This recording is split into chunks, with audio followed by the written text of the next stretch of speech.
Good evening, ladies and gentlemen. What a wonderful turnout.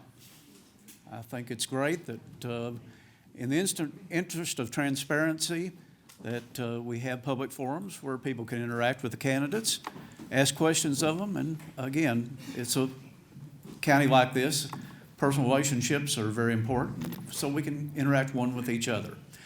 So I'm going to begin tonight in the same way that we begin the executive committee's meetings of the Republican Party in the county, and we always do that by pledging allegiance to the flag of the United States. And we have that behind me here, so if you would join me in that. I pledge allegiance to the flag of the United States of America and to the republic for which it stands, one nation, under God, indivisible, with liberty and justice for all. Also, too, we traditionally begin with an invocation, and I would like to ask Dr. Jerry Sells if he'd be so gracious as to do that. And we go beyond party lines as well, too. Let's remember the family of longtime Marshall County Circuit Clerk Carla Marshall. Carla passed away yesterday at the age of 62. So let's put our differences aside and let's remember that family just as well, too. Dr. Sells. Our Heavenly Father, we thank you for all the things you do for us. Be with us as we strive to unite and become the people you would have us be. We especially pray for those that have lost loved ones, those that are mourning, those that are overseas serving our country, trying to protect us in our freedom. Father, even though I didn't vote for our president, we pray for him too. May things go well and may he make decisions that would help our country and keep us strong. Be with those of our number tonight, especially be with each member here, Father, that bless them and bless our candidates. And we know it's difficult to be a candidate and put yourself out there, and it's easy to criticize, but we want to unite and come together, Father. Help us, save us, and bless us, especially those of us who have children and grandchildren. Watch over and bless them, and those who have great-grandchildren. In Jesus Christ's name we pray. Amen.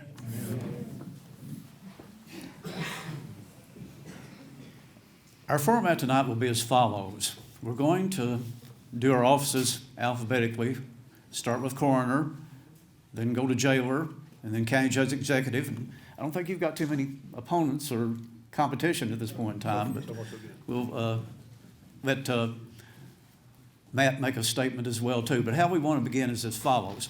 We want to allow each candidate up to 10 minutes to introduce themselves, a little bit about their platform, their experience, why are they seeking the office, and what they hope to bring to that. And after that, we have, many of you have been very gracious and submitted questions. I have a series of questions for each office, and each candidate will be given 3 minutes to respond to the questions. And we're going to do this in a rotating form. I'm going to flip a coin here in a minute and see who goes first. But the winner of the toss will go first, and the other individual will take the next question first too. So we will alternate that in the interest of fairness. No one has seen these questions. They were submitted to us electronically over the past few days, and I got a photo of them today, incidentally. So I've been sorting through them and trying to avoid duplication. But we want again to make this as fair as possible, we possibly can. And again, the interest of being transparent and that Republicans do care about this county, do care about our nation, and that our viewpoint be presented in a fair and I think articulate manner. So let's begin with the office of coroner. And I'm a proud resident of Calvert City, and I couldn't find my Eisenhower dollar. That's what I was going to use tonight, but it was in a drawer somewhere. I couldn't lay hands on it. But Calvert City had its sesquicentennial this past summer, and this beautiful coin was issued as part of that. So we're going to say heads is the one with the Calvert City on it, and tails is the one with the 15 on the back of it that way. So I think our first office will be for the office of coroner, and our candidates are Mr. Neil McWaters and Mr. Kenny Pratt. We're glad both of them have made it this evening. So, Neil, I think you're first on the ballot, so I'm going to let you do this. You call it while it's in the air, heads or tails. Tails. Matt? Sailboats. Not for sure, to be honest. So, Mr. Pratt has won the toss on this one, so introduced you at this time. Kenny Pratt, and come up and introduce yourself. You have 10 minutes. I will give you a warning about 30 seconds before your time's expired, so go ahead. Good evening, everyone. My name's Kenny Pratt. I graduated Marshall County in 2000 here, and once I graduated, I went and joined the Marine Corps. I spent 10 years in the Marine Corps, deployed to Iraq and Afghanistan on multiple deployments. After I did that, I was actually selected to go to Camp David and guard President Bush for 2 years at the presidential retreat. After that, I got out. I came back here, and I was fortunate to get on at Westlake as a supervisor. So I've been there for the last 11 years. Also, when I came back here with my training and background and everything, I wanted to do something to help the county. So I started with the rescue squad and the fire departments. So I've been a first responder for 11 years here in the county. I've worked with pretty much all the first responders at one point or another. I've held different titles. I'm currently the chief of the Marshall County Rescue Squad. So I've done that for the last 11 years. As far as my outlook goes, about 2.5 years ago, we had a bad case, and Michael Gordon asked me to join the coroners team. So I ended up going to coroner school and then became a coroner for Marshall County. So for about the last 2.5 years, I've been a deputy coroner and done that since. Being the chief of the rescue squad, it's a nonprofit. So as far as balancing a budget and all I can do, as far as helping out with the responders, I'm used to working with almost every one of them. And that's pretty much it.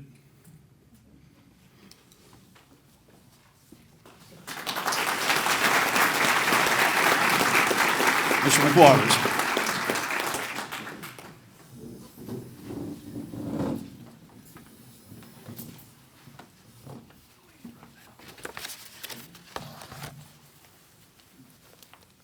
They're in here somewhere. Good evening, everyone.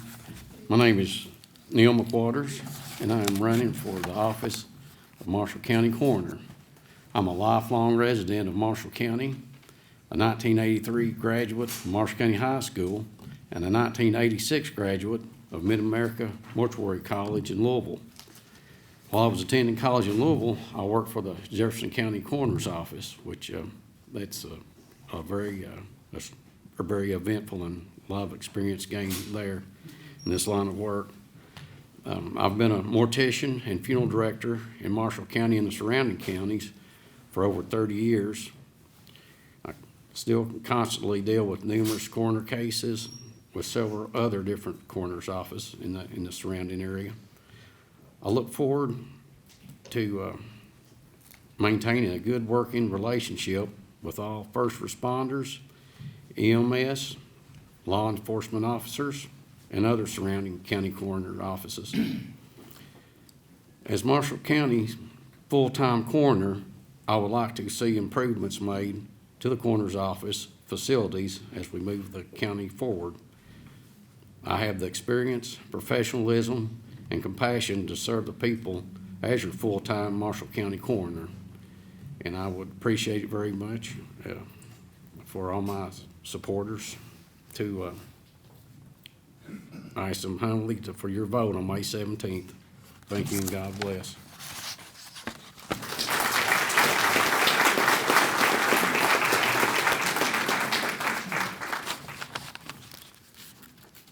Okay, Mr. Pratt, I'll let you field the question first, and Mr. McWaters, you'll have the opportunity to answer the same question, and we will do this in reverse order on ensuing questions. Okay, question number 1. How many death investigations have you been involved with during your career?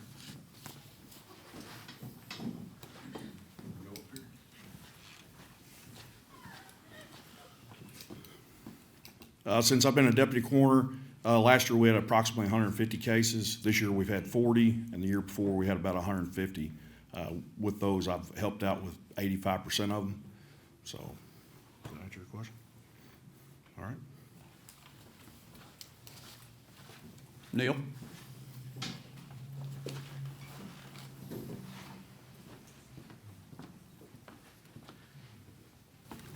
Over the years that I've done this, it'd be countless numbers. I've never kept up with the exact numbers, but we're talking over 30 years of dealing with different deaths and different death situations, different coroner offices.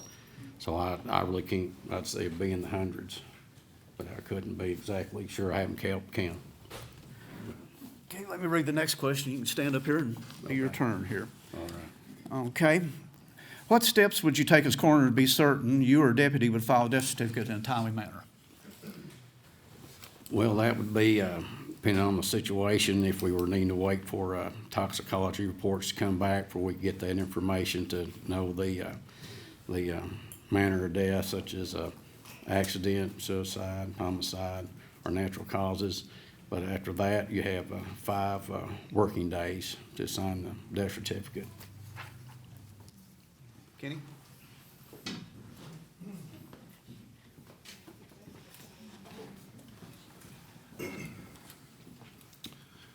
As far as signing death certificates, you'd have 5 days. With that, there's only 2 cases where it wouldn't be, and that's if you're waiting on toxicology. We send everything off to a lab. That's depending on the lab get back to us. In the other case, if it's up to the ME, which is the medical examiner, so it'll be on them, and we'll have to wait on that. Other than that, our office will do 5 days.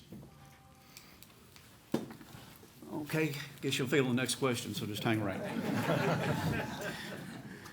Mr. Pratt, what guidelines would you follow in ordering an autopsy at county expense if requested by a family member?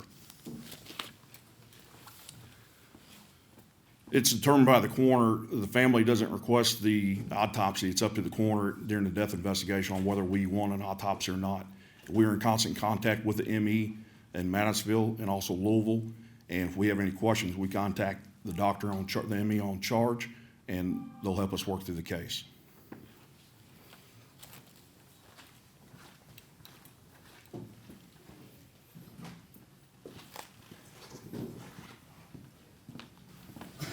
Well, the choice of the autopsy is up to the coroner, whether he wants one done or not, and it'll be at the county's expense. But if the family wants an autopsy done and the coroner does not authorize that, then it will be the family's expense to have a private autopsy done. Okay, question number 4. Mr. McWaters, if you're voted in as coroner, how many deputy coroners would you anticipate having on your staff? Well, that'll be depending on the county budget, probably 2 or 3. I know we've got some good ones, so if they're good and we all get along, it'd be, if it ain't broke, don't fix it. Mr. Pratt?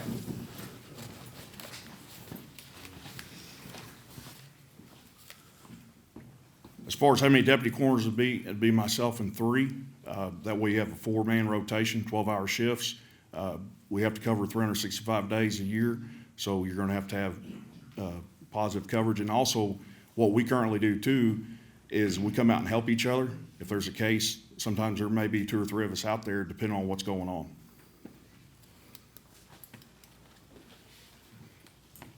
Okay, Mr. Pratt, concerning public records, are coroner's reports public records, and how is confidential information dealt with?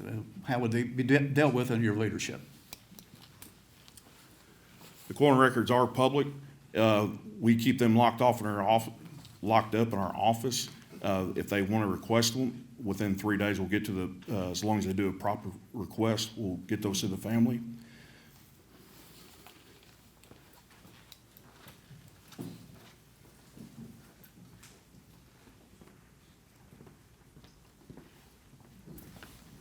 Yes, the information on the death certificates, now, a death certificate is public knowledge, but the coroner's information would be having to go through the proper channels to retrieve that information.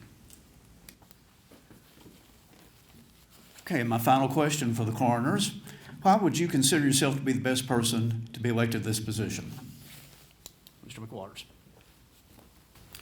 I bring several years of experience of dealing with the death industry. I know a lot of people in the county, and my experience and professionalism, I'd be a full-time coroner, so that'd be my only job. I would be dedicating my whole time to this. Thank you.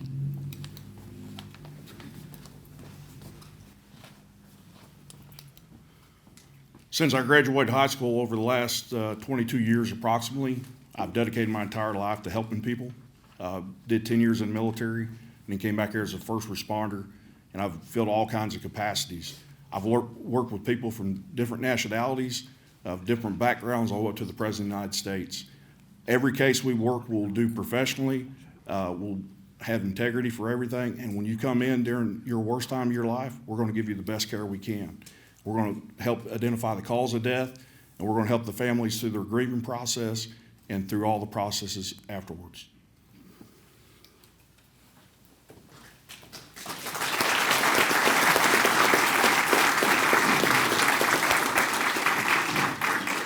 Gentlemen, we thank you, and also I hope you had your step counter on for your 10,000 steps for the day, too. Let's see, I'm at 9, never mind. Okay, alphabetically, next we're looking at the office of jailer, which is an important something. Of course, many of you know I'm employed as a funeral director myself. Jailers and funeral homes would be certainly one similarity. Nobody wants to think about having to use one, but you want a decent one and a respectful one if the occasion arises that way. Just don't get yourself in that predicament, I guess, but it does happen. But anyway, we have our two candidates for jailer. And let's see, who's first on the ballot? Okay, I'll let you call it there.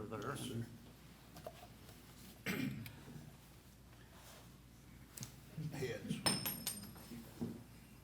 Tails. It's got a number 15, guys. I don't know what that means. Not a sailboat. It's not a sailboat this time. Okay, again, we're going to give our candidates 10 minutes, up to 10 minutes to introduce themselves, tell a bit about themselves, and then we'll go into our series of questions for this office as well. Very good. Thank you very much. I appreciate everybody being here. This is quite an opportunity, very nerve-wracking. The entire process is pretty stressful. But my name is Robert Johnson, and I'm running for Marshall County Jailer.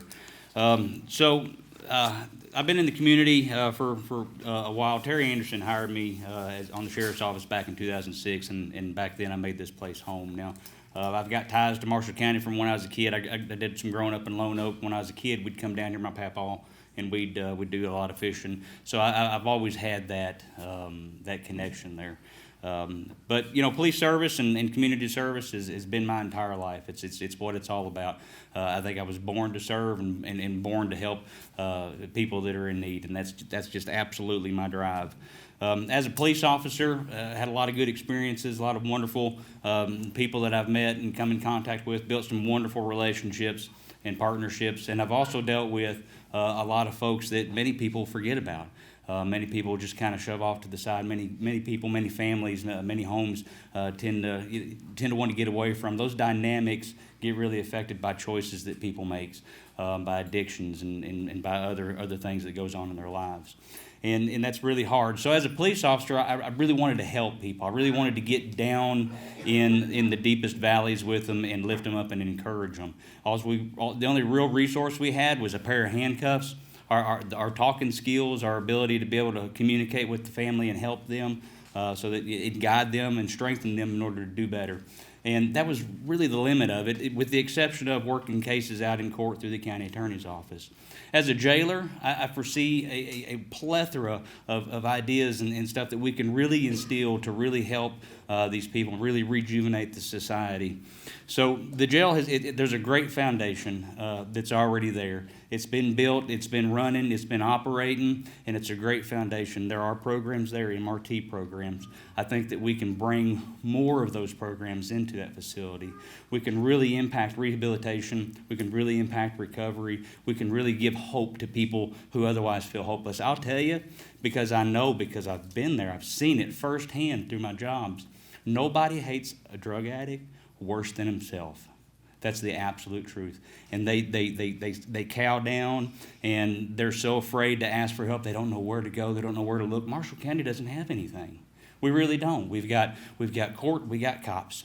If you want help, you got to go to Callaway County. You've got to go over to McCracken County. So let's start a resource here at the Marshall County Jail. Let's bring these programs in through partnerships. Let's work with places like Hertown and Neartown over reentry programs and rehabilitation programs in Callaway County. Let's partner with the McCracken County Jail, who built a trade center on the backside of the jail. They're teaching inmates how to weld and how to do HVAC and plumbing. They're getting certificates, and they have second chance employers. That's a great resource, and it's wonderful. It's absolutely wonderful, and I want to be able to partner with them. There's literally, this will blow your mind, there's literally a grant money is available that will assist in the transportation from one jail to the other. To take inmates from our jail, one or two, whoever screens in, over to McCracken County for those programs. There's literally a grant for that. So my qualifications, I've touched on it. I've been a police officer a little more than 20 years.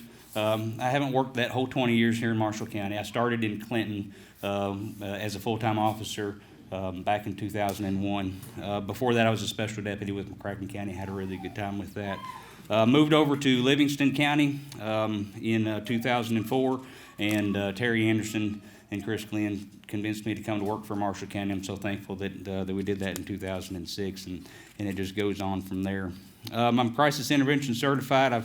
I've received some letters of commendation, life-saving award. I was even selected as a supervisor of the year back, I think it was 2020, and that was something that was voted on by my peers, the people that I supervised. They saw that I made a difference, and so they voted for that. Once I take office, I want to get the facility secure. I want to create room and workspace, classroom space, ministry space. Our 911, I think, is fixing to abandon the building and move off to somewhere else. That's a great area that we could definitely take advantage of in the temporary to be able to provide for these classes and provide for these ministries. And I think that I can get the fiscal court on board to help us with that, to be able to use that. So I want to create room. I want to create a secure facility. I want to get those upgrades. I want to develop proposals. There's so much that we can do to save taxpayer dollars. The current jailer even touched on that. I mean, we're wasting so much money on gas, with heating up boilers. There's better ways to do it. Let's get on board and let's get it done. I want to get policy and I want to get procedures in order. I want there to be a standard that everybody's expected to work by, the employees. There's a standard that I expect everybody to treat one another. I want to create promotional processes. I want to create fair and equal pay across the board. There's so much that can be done, and we just have to petition the fiscal court and really work on that and get a good budget in. The next phase would be, bringing in Celebrate Recovery missions, bringing in church missions, bringing in programs like Malachi Dads and other Christ-centered ministries. Something that I'm wanting to do is bring families in. Why can't we talk with them? Why can't we have somebody that they can communicate with before an inmate gets released, and so that they know what to expect whenever they do get released? The big thing here is that the crime rate in Marshall County alone is 27.84. That's a staggering crime rate. It's 27.84 per every 1,000 residents in this county. We have 32,000 people that live here. That's a big crime rate. Okay? Recidivism, which is a repeat offender rate, is 46.40% in Kentucky alone. Nearly 1 out of every 2 inmates will reoffend once they get out. Why is that? Well, they're getting some education there. Let's bring more in. Let's really get to the heart of their problem and really work on them and help them. And don't stop there.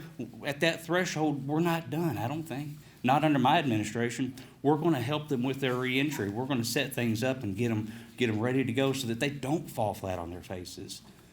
And that is key.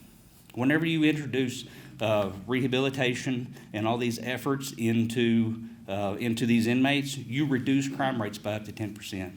Incarceration alone does nothing to your crime rate, and that's just something to think about. I've developed this initiative in my brain and in my heart, and it's called Inside Out. We all know that when you change things on the inside, you will outwardly show it. When you heal things on the inside, you will outwardly be more happy. If you apply that to a jail concept, I want to help them. I want to correctionally rehabilitate them inside of our facility with as many programs and options as we can possibly get a hold of that don't cost taxpayers a lot of money, if anything at all. Like, for instance, families and churches. Why can't they come in and help? It's free. It's absolutely free. So I want to help them on the inside, and I want to help transition them to the outside. I want to help them from the inside out, and that's what I plan to do. Again, my name's Robert Johnson. I appreciate you guys listening to me.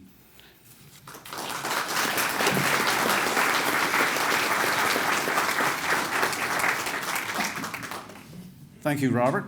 And incidentally, there is coffee and water and cookies over on the side that way, and help yourself there. Mr. Holt's pointing at it there. Mr. Ford, 10 minutes, sir. Good evening. I'd like to start off with thanking everyone for being here this afternoon, and not the prettiest afternoon out here, but you guys weathered the weather out here to get here to listen to us people. My name is Roger Ford, and I graduated Marshall County High School in 1982. I'm a lifelong resident. I guess I started off my politician pretty early in life. I was actually elected my class president in my senior year, which I don't know if that's a good bad thing or a bad thing, but anyway, my classmates elected me for that. I began my career in corrections actually at a very, very early age. I think most of you probably know my father was jailer for many years at the old courthouse up here. And when I was a young boy, I used to push a dust mop around that was bigger than me to help him clean the courthouse up. In '92, they opened what I still call the new facility on 5th Street. I went to work there in '92 when they opened. We actually moved inmates in. It'll be 30 years the day after Tater Day this year. I can remember we moved about 25 inmates. It was an 84-bed facility. We moved 25 inmates from the old jail to the new jail, and I thought, what in the world is this county doing building this size jail? Little did I know, I wasn't near as smart as I thought I was, because shortly after that, Callaway County shut their jail down, and we started housing all Callaway County inmates. We was very fortunate as citizens here in Marshall County, because Callaway County, along with state inmates, paid our jail off very quick. And then we started holding state inmates. So we went from 25 inmates to probably 120 inmates in a matter of months, to be honest with you, or we'll say maybe a year. We started a community service program with our state inmates then, working out of the secure part of the jail. In, I believe it was '95, we built a restricted custody building. Our restricted custody building actually it was a 64-bed restricted custody building that we housed Class D inmates in. These Class D inmates are low custody inmates. They're nonviolent, non-sex crimes. They're classified by the state to determine who gets to be over there. These folks get to go out and work during the daytime, and the state actually pays them a small wage a day to work with, and also they get work credit off of their good time, off of their sentence. With that being said, that's where the county also receives money for these state inmates. In the probably in the mid 2005, 6, I'm gonna guess, the law was changed for square footage per inmates. It went from 50 square foot inmates. I apologize, let me back up just a little bit. So we went from 84 beds to roughly 150 beds. In 2005, 6, don't hold me to the year for sure, but they changed the square footage per inmates from 50 square foot per inmate to 40 square foot per inmate, which allowed us to add beds to our facility, pretty much at no cost, I mean, other than the cost of the bunks. So we was able to add not only, we went from 84 beds in the secure part of the jail to something like 120 or something like that. And we went from 64 beds in a restricted custody building to 84 beds. So, now we're running roughly 200 beds now. Quite an operation. Honestly, I'm going to say probably a lot of you folks out here tonight probably have no idea that the facility was that large. Most people that I talk to, they think it's 50, 60, 70 beds, but it's quite an operation. When I talk about the restricted custody building, that's exactly what it is, a restricted custody building. It is not a secure building. So when you hear of these inmates that escape from jail, I have to beg difference there just a little bit, because it's pretty tough to escape an unlocked door. These doors are unlocked. We cannot lock them. The state says we cannot lock them because it's not a fire retardant building. Unfortunately, because of budget restraints, I generally have one man that watches. I believe today we've got roughly about 60 inmates in there. Population down a little bit in our restricted custody building right now.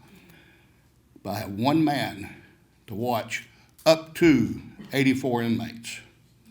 So, with that being said, that's tough. That's tough.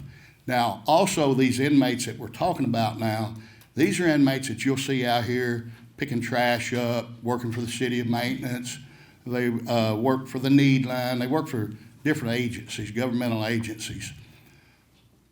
So as I said, they're low custody inmates. So they're out here working in the community anyway. They can take off from one of these job sites. And unfortunately, it's called a jail escape then also. My jail staff don't even watch them when they're out in the public. The agencies that have them, we put them through a supervision training, and they are trained on the do's and don'ts, not on how to stop them from doing this. We encourage them, if they take off, pick your phone up, call us. We don't expect you to chase them down. Now, we can talk about, as I said earlier, I've been around a long time. We'll talk about how long a family's been there. I'm proud of that. I'm very, very proud of that, because you guys are the ones that have kept me there. You guys are the one that has reelected me to keep me there. So with that being said, that makes me feel wonderful, because I have done my job. As someone said earlier, if it's not broke, don't fix it. I think I've used the expression before. I see a lot of intelligent people out here. I can't imagine taking your automobile to get it brakes put on if nothing's wrong with your brakes. We have many classes in our jail. We have many Bible studies in our jail. We have many classes. We have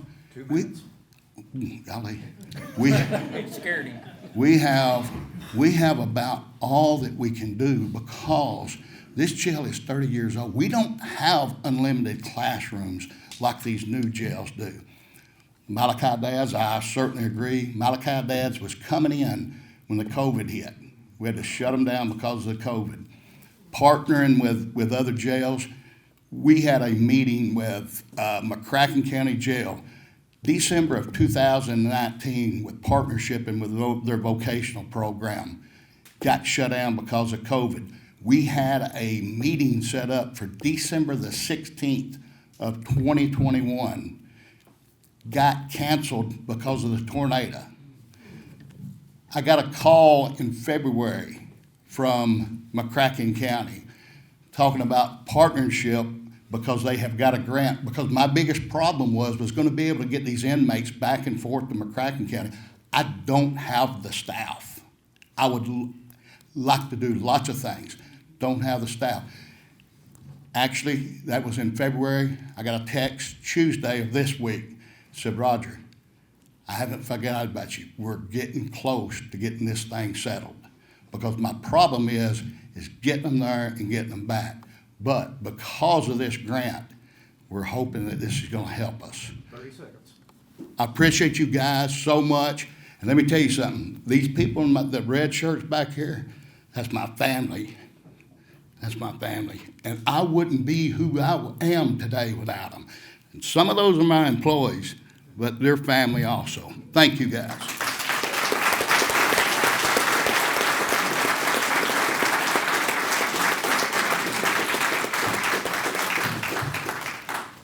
Once again, we use the same format in presenting the questions that you sent us over the past week.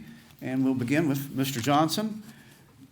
Our first question will be, can inmates be utilized for tornado cleanup?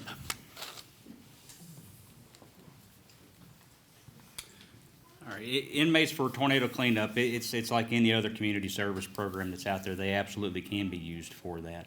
They were thankfully, with COVID restrictions, they haven't really been able to get out a whole lot, but they were able to pull that through with that cleanup effort there in the Moores area and several other different areas. I believe I even seen a guard out there with them on a couple of occasions. So that was a great resource. That was wonderful. But I don't think we need to stop there. I think we also need to get them back out picking up, trash on the side of the roads. We need to get them back in our day use parks. We need to get them back in our refuge departments and things of that nature. And they were there, and I believe they will come back. But I will reinforce that, and that's something that I think he and I can both agree on. Community service with the inmates is definitely something that we will absolutely do. Thank you. Mr. Ford.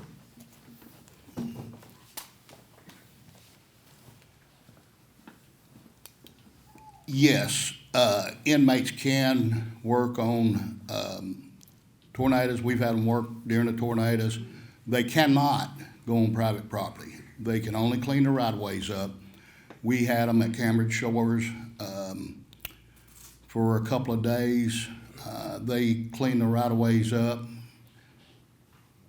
And I'm telling you, it's absolutely unbelievable when we took them out there. The volunteers and the contractors, we wasn't there 10 minutes. And I'm telling you the truth, they stopped. They just stopped and watched my inmates work. I mean, and they was like, when's that guy getting out? When's that guy getting out? I don't want to hire him. One of these guys, I'm telling you, probably 100 yards away was the gas can. Now, you got to understand, these guys hadn't been out in a long time, okay?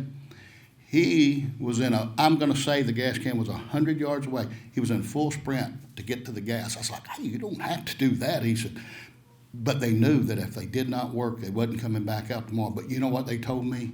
They said, Mr. Ford, we want to give back to the community. We had them work in the distribution centers. Absolutely.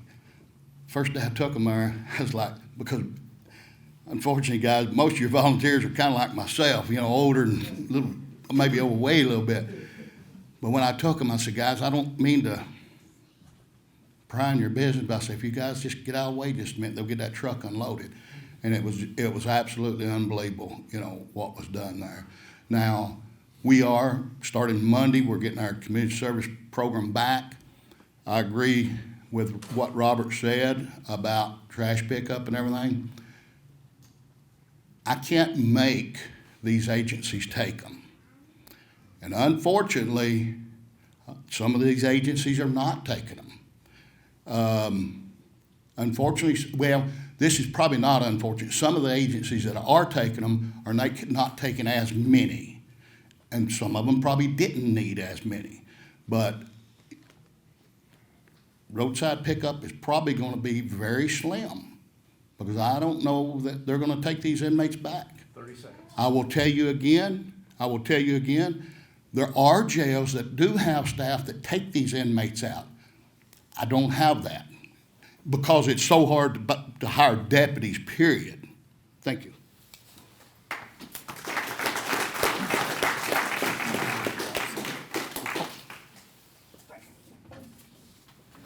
Okay, Mr. Ford, well, I'll let you field this question first.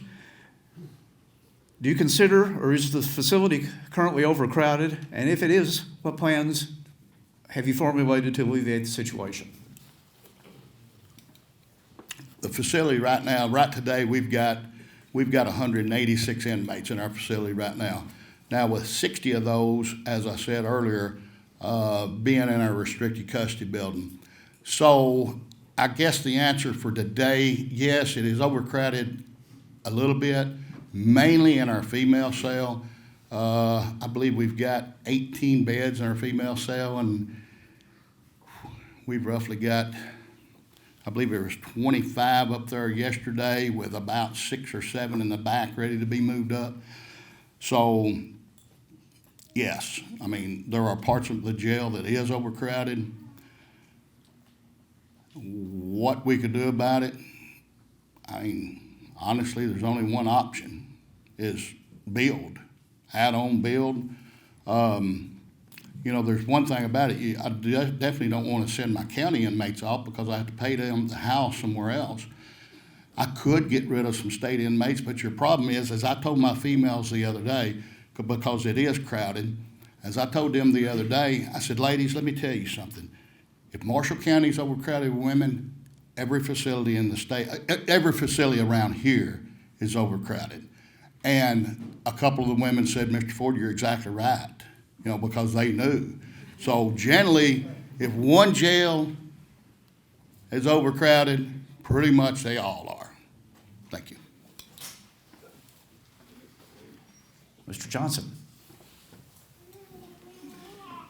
Yes, so overcrowding is an issue. It has been an issue, and it's not just our jail. It's other jails, you know, in the state, other jails in other states.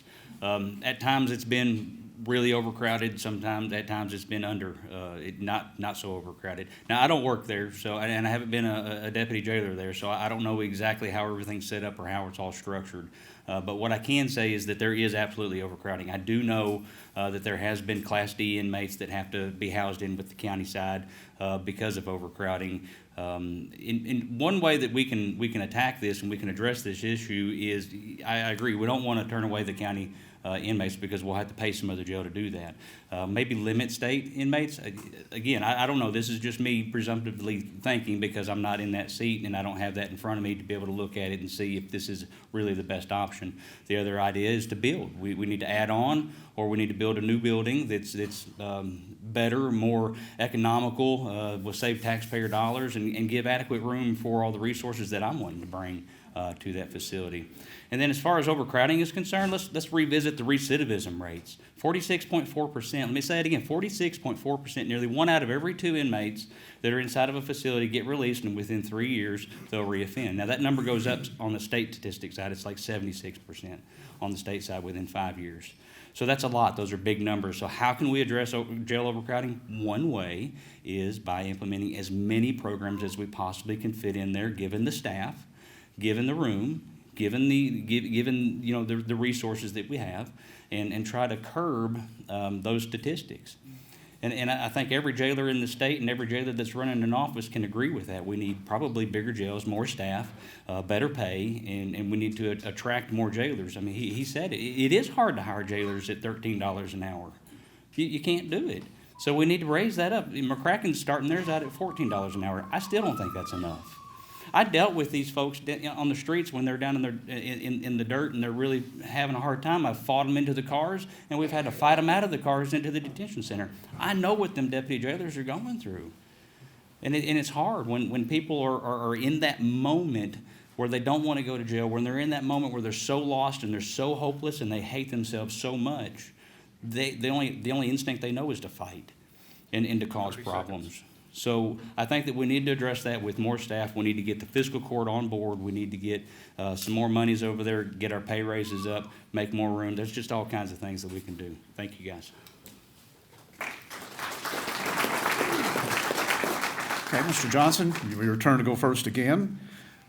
How do the state inmates affect the current operation of the jail? What percentage of its budget does the revenue generated provide? I missed that last part, I'm sorry.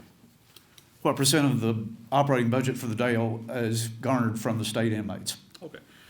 So currently, the state inmates, whenever we have state inmates come in to the facility, the state will pay per head cost. Now, I've previously stated that it would cost us a lot of money to be able to house them, but jails originally were making money off of state inmates. That's not the case anymore. With inflation going up, the cost of living inside of the jail is substantial. So a large portion of the budget goes to state inmates. It goes to feeding them. It goes to bathing them, clothing. It goes to taking care of them. I don't know what that percentage is. I don't have the full detailed budget to be able to go over that. And again, I'm not in that seat just yet, so I can't state with absolute fact different ways that we can, or different percentages of what those are.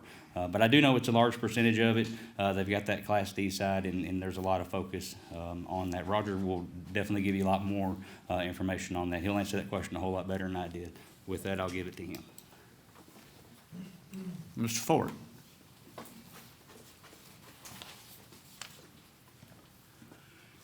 Actually, I think we have budgeted this year, I believe it's $1,100,000 and maybe $1,000,001, something like that. Believe we're gonna probably exceed that this year. Unfortunately, because of the COVID, we had a bad year last year, really bad year. Not Marshall County, but jails throughout the state. There's not one single jail, not one, in the state that hasn't suffered the last couple of years.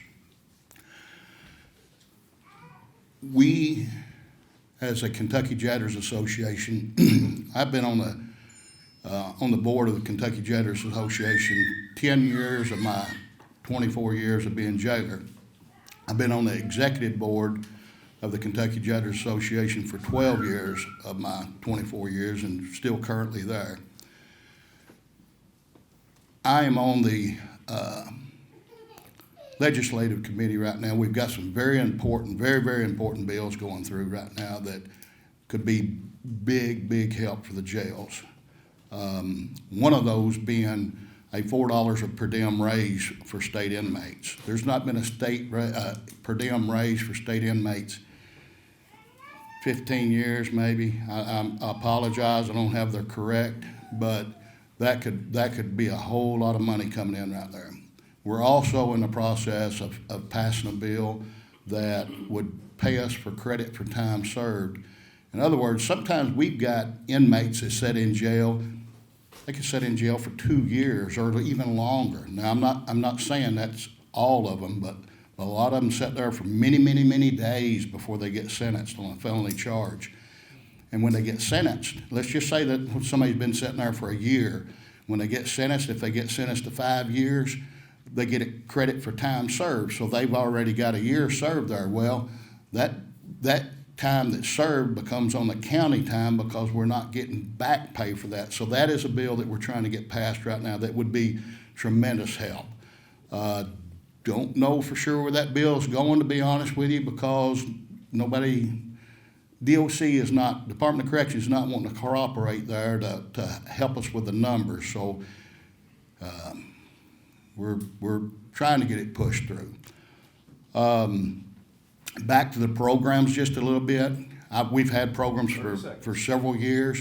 July the 1st of last year, not only are we helping these inmates with recidivism, but now the jails are getting paid for these guys to attend these classes, and when they graduate, it's big money. We're probably going to make about $100,000 a year this year off of them, possibly more, and that's going through partially with the COVID also, with it being shut down for a few months. Thank you.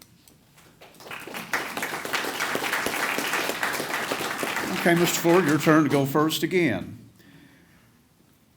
do you consider all treatment, inmates get the same treatment in the facility? And a hypothetical situation or factual, if a relative were to become an inmate, how would they be treated?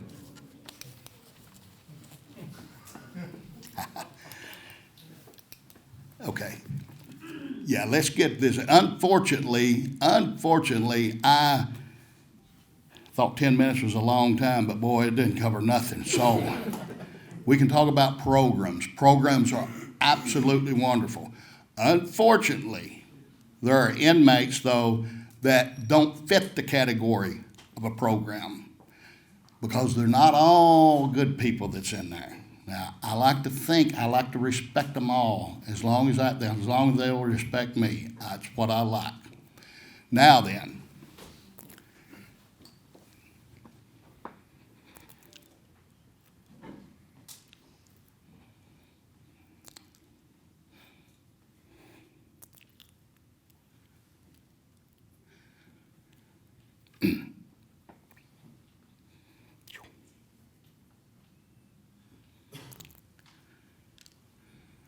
yeah, I like to see programs. I got a daughter that's a drug addict for several years.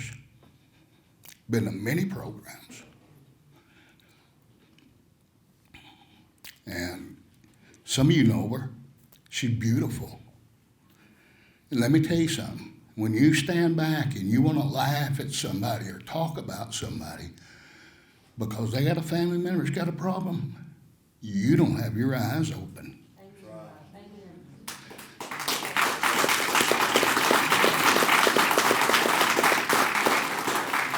Because it's everywhere. Let me tell you something. It don't matter if you're poor, you're rich, you drive a Volkswagen, you drive a Cadillac, it doesn't matter. It's a problem. It's a big problem. Now then, the answer is more this question. I know where this question comes from, and I don't have a problem with it. There has been talk that I went and picked my daughter up from another jail and brought her to my jail. I let her have a cell phone. I let her buy a pizza. There is not one single thing of that being true, okay? I've never went and picked my daughter up from another jail. Yes, she's been incarcerated. She's been incarcerated in a few different jails, including mine. She was incarcerated in my jail not long ago. You know what? Because she had charges in Marshall County. So yes, they picked her up in Warren County and brought her to Marshall County. I didn't do it. The court system done it. But no, if you think that I'm going to give one of my kids privileges, no. That's enabling is what that is. Thank you.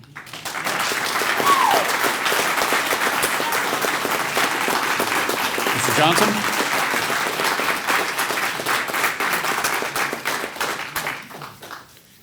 And I'll applaud that as well. Whenever we have family members that are having problems like that, you know, it hits really deep at home. And I think we've all got them. I've got them in my family as well. I've got a brother that's been a meth cook for most of his life, and he spent several years in prison. So I understand that.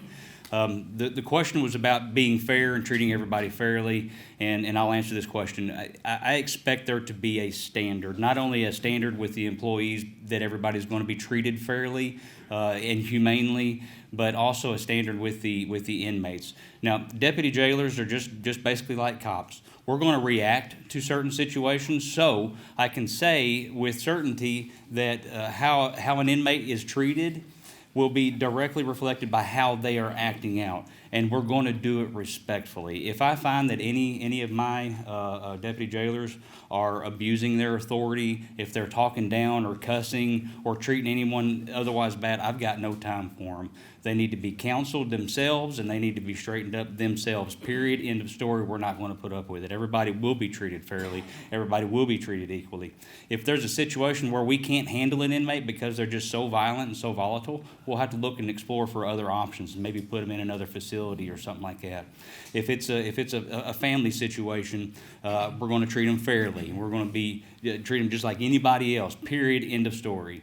I don't think that there needs to be any favoritism, and I don't believe there needs to be any enabling whatsoever, that not from me, not from anybody, not from anybody at all. If there's a deputy jailer that's working there and they've got a family member there or a best friend, and I see some favor, going their way, I'm going to have a problem with that. We need to be fair. We need to be across the board, and that's just the way that it ought to be. It's just the way that it ought to be. Thank you. Okay, Mr. Johnson, your turn to go first. How would you treat the receipts and the expenditures of the jail in regarding to transparency and public records? All right, so receipts, in regards to the jail, there's several different types of receipts. We got receipts that would come in from the inmates. We got receipts that have to do with commissary, receipts with expenses. It's all a big money thing that goes on there, and there's a whole lot to that. So that is all a matter of public record. There's payrolls, there's budgets, there's everything. Now, with a jailer, there are actual laws that requires a jailer to submit quarterly or every year commissary funds. There's a law that requires jailers to submit all receipts every year. When the budget talks are happening, whenever they're doing their thing and getting everything situated, we got to show those receipts. So that's all covered by law. And it's all garnered by or governed by the law. Auditors come down about every year, and they'll audit the jail, they'll audit the sheriff's office, they'll audit the fiscal court and the county judge's. They'll audit basically everything to make sure that everybody is doing what they're supposed to be doing according to the law. And those audits, I believe, are posted on the county website, and they can be found by any citizen because they're posted there.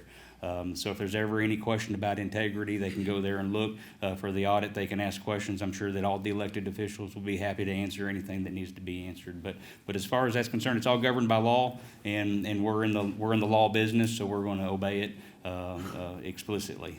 Thank you.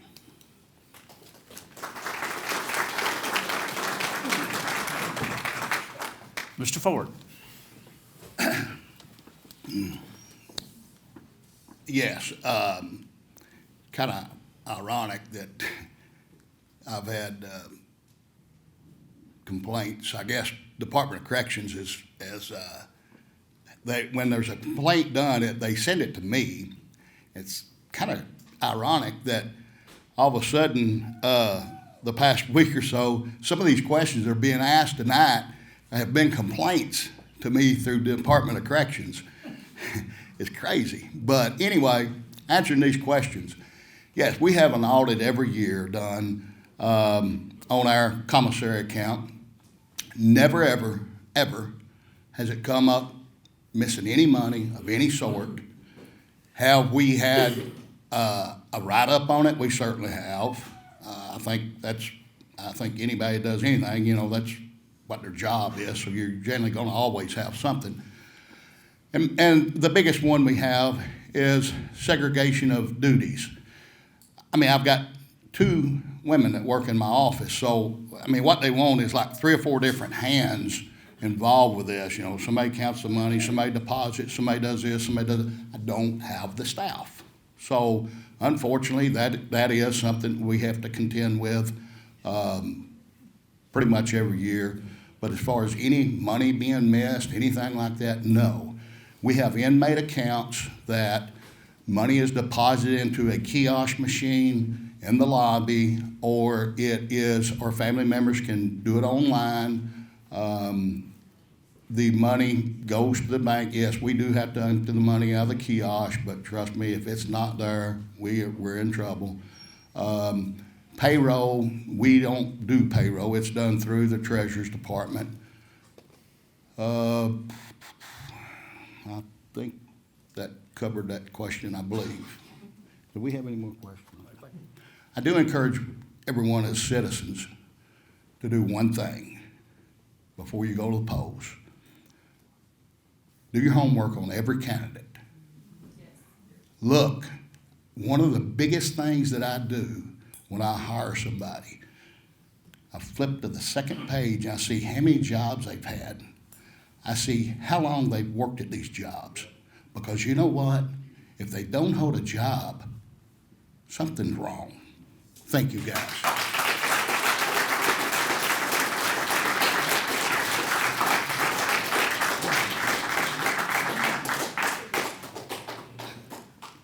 Okay, gentlemen, we thank you very much.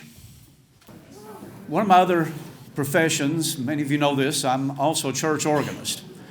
And it's been my experience over the years. I played at a wide variety of denominations. Now, my friends are Church of Christ and Primitive Baptist. I have not been invited yet, but anyway, there's one common thread I've seen in every worship service of any denomination or any church I participate in, and they take up an offering. Now, we're not going to do that tonight. Chad Darnold just asked me if I was going to take up an offering tonight. No, but I am going to plug this. The Jefferson Day Dinner is coming up on Saturday, April 23rd at the Calvert City Civic Center. Tickets are available, and it does help fund party activities. And I think the incumbents can tell you, people that have run in the past, they have received support from the county organization as a result of the fundraising activities, and we do encourage participation. It does take money to keep the party operating, and this has been a good way to do it.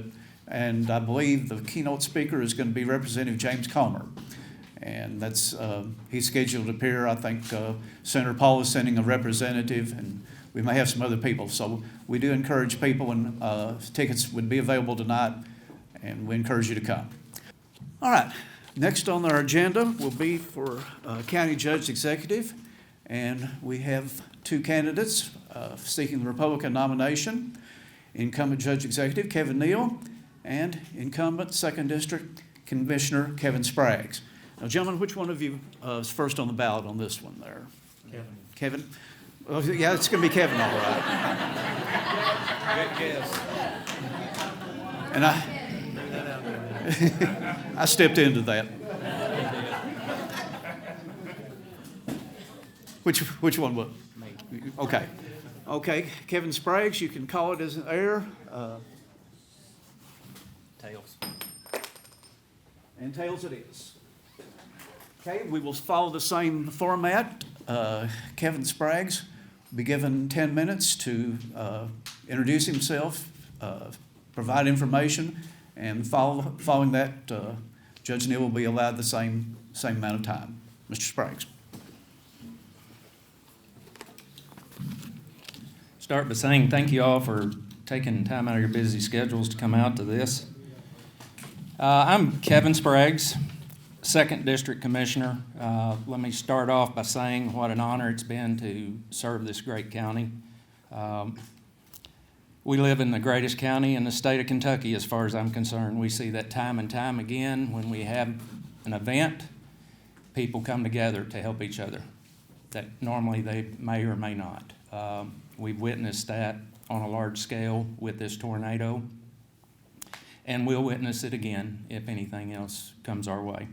I'll tell you a little bit about myself. I reside in West Marshall on a farm with my wife Candy, our golden doodle Lola, and a bunch of cows. Our daughter Kennedy is graduating from UK the 6th of next month, and she'll be attending law school in the fall at UK. I have been a business owner over 25 years, and my wife started her business in 2008. Couldn't have been a worse time. Recession, nearly depression. Things were tough, but so is she. That business has excelled, and she's been one of the top producers in the southern region more than once.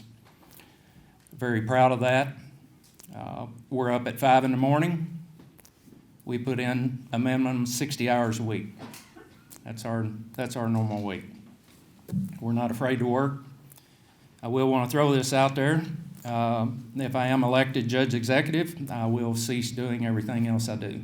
My daughter has some desire to possibly get into the real estate, and the rest of it's going to be on my wife. So,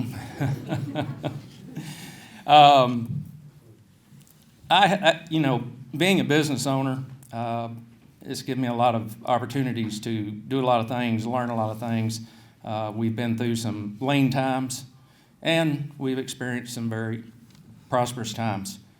That gives you a different perspective on spending money when you're spending your own opposed to someone else's. every decision we make in the office is a conservative decision. Because at the end of the day, one or two things are going to happen. Your business will either survive or it will fail. We have never had one fail. That's not an option. There's a few things, if I'm elected, this pretty much will be the way it is in my office. And too busy, I never use that phrase. I don't like it. You make time for what's important to you. I have an open door policy in my office. I'll have an open door policy in the judge's office if I'm sitting in that seat. Phones will be answered. You'll not get an answering machine. It's another pet peeve of mine. And the phone won't ring over 3 times, right, Candy? You'll not have to wait for weeks for an appointment with me. If I'm there and not with someone, I will see you. And I'm not saying anything I don't already do. And this is coming from somebody that runs 3 businesses and is a commissioner. And by the way, my commissioner duties come first. You ask anybody that knows me close. I drop everything else and do that. Come budget time, that's it. I take that very serious. I look at all the bills that come through. The office will always be open during business hours. That I can promise you. Everyone will be treated with respect in the office, in the courtroom, and elsewhere. Citizens will be able to speak at the meetings, as they should. I will not present an agenda to the commissioners at the start of a court meeting. I want everyone to have adequate time to do their homework and do any research they need on things that we're facing. If it's an emergency called meeting, that's a little bit different situation. I have the business, leadership, and people skills to lead this county in a positive, productive direction that will promote growth in our population, economic development, and bring respect to this county that it deserves. Thank you.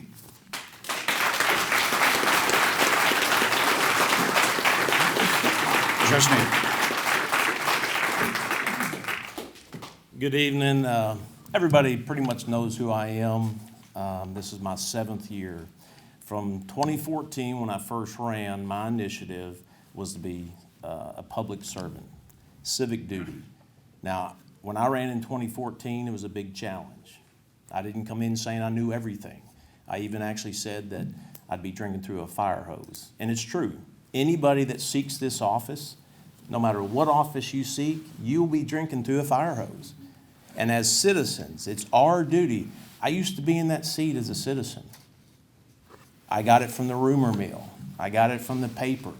I didn't actually do my own research to get the information. And as a citizenry, we need to be more informed. Don't get it from a third party. And I say that regardless of who you are, what position you hold, is because when you're more informed, you make better decisions. And I've seen a lot from my office where there's just so much outside. And when I ran in 2014, even though Mike won, I ran in 15. And one of the first things I did, and it was mentioned tonight about the county webpage, we put it all out there for you. Right now, you can pull up your phone. You can pull up minutes from the court. Any actionable item that was done in court, it's there for you to look at. So there shouldn't be any misrepresentation as far as what has been presented to court. Now, economic development. If we're not growing as a community, we're dying. In the past 7 years, the census that just came out, we had an uptick. So we actually did have growth in population. But more importantly, we have to diversify our industry. And in Southwest One, it was a success. It's still a success. We have showed Southwest One the companies that are interested coming to our community. One of the biggest issues is the labor force. People wanting to work. Well, that's something that you and I, how do we get somebody to want to work? It is a real issue. The trade industry. These companies are not going to come here because of elected officials or good people. They're going to come here because they want skilled labor. They want people who can actually do the work. And that's a community working together. And since I've been in office, we've done that. You can go out off 641, you can see it. The amount of energy and the amount of time that it takes to learn, to get all the information in 2016. And the people that really know me, I don't have a problem talking about the tough issues. Because being a leader in this county, you better be ready. You have to make tough decisions. If I make decisions because you're my buddy, that's not why I ran. So if I make decisions that's not going to benefit us as a community, then that's my fault. But I have to make tough decisions, and I'll make those tough decisions. But if you look at the legislation that I have brought to the fiscal court, it's not one man voting. There's 4 of us. And the legislation has passed. The percentage of what I have brought to the court is because the work was done, the information was shared, hours. You can ask any one of these commissioners. There's times where we have spent plus 3 hours, recess for bathroom breaks because I like to just go. But we have put a lot of effort into making the legislation to where the informed voters, the 4 of us, we get all the information. 911. Nobody likes to talk about it, but there's a lot of talk going about it. Folks, 2016, I did a lot of homework. I got invited down to Paducah. I sat in a meeting. I wasn't here in 2010 when KSP gave their presentation, but I went. I sat in. I invited other elected officials to come down. They came down. They got to hear. And I walked up saying, this is more than just going here or going there. This is a state issue. I was awarded in 2020 as leadership for 911. We solved for the state the actual funding mechanism. Nobody wanted to touch it. They'd rather just reach in your pocket and pull more money out of it. I'm a taxpayer. When I actually got to sit in that seat and see what actually is happening with 911 across the state, I'm not going to do that to you. I'll take the tough issues, bring it to the court, put it on the table, we'll discuss it, and let the votes fall where they may. That's as simple as it is. And what we've done here in Marshall County with 911 is we went to the next level, which is NG 911. It's a benefit to us. There's 115 certified PSAPs in the state. And when you travel, now the state certifies them. If you travel from one community that has a certified PSAP, because not every community has a PSAP, the service is not the same. And some of your smaller communities that are more challenged, those individuals that live in those communities, they pay more because it's a vendor-driven business. Now, we've heard a lot about the director. We did. We hired him. We paid him $80,000, and we're getting a deal. I'm not going to say the community I didn't open records with, but I know. I went and got the information. A consultant, if you hired a consultant to do what this man did, $1.2 million is what he has saved us. A neighboring county, just to do an RFP. Does everybody know what a request for proposal is? A neighboring county. In 2017, I had that same conversation with the engineering firm from Florida. $25,000 just to do an RFP. An RFI.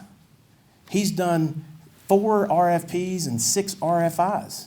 And when you look at those costs and a request for proposal, you're not getting anything other than information. It costs this community $14,000. And then you add into the grants that he's brought to this community. Folks, who all has a cell phone? Everybody does, right? Where does that money go? It goes to the state.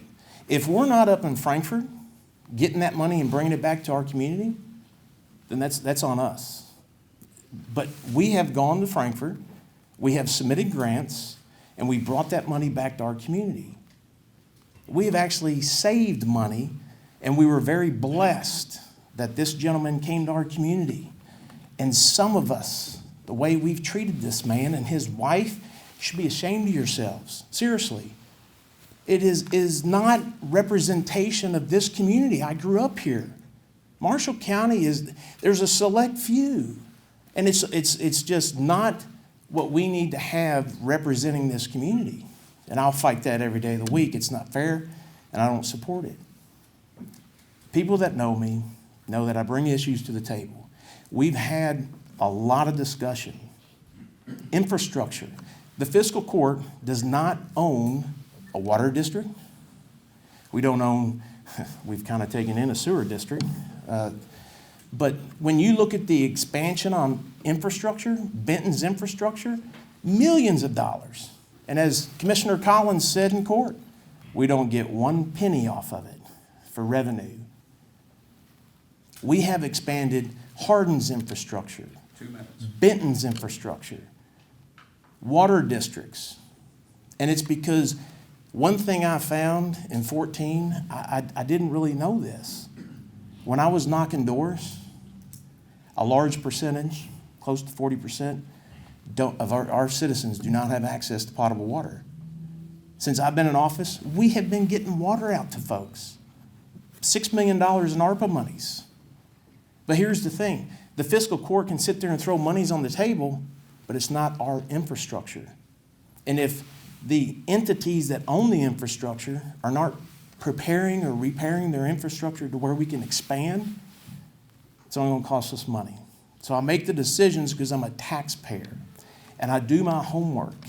And I look into the details so that I can bring it to the court so that the four of us have the best information on the table to make decisions. And I'm going to run again. I'd look for your vote, and I would still continue the same initiative. So thank you.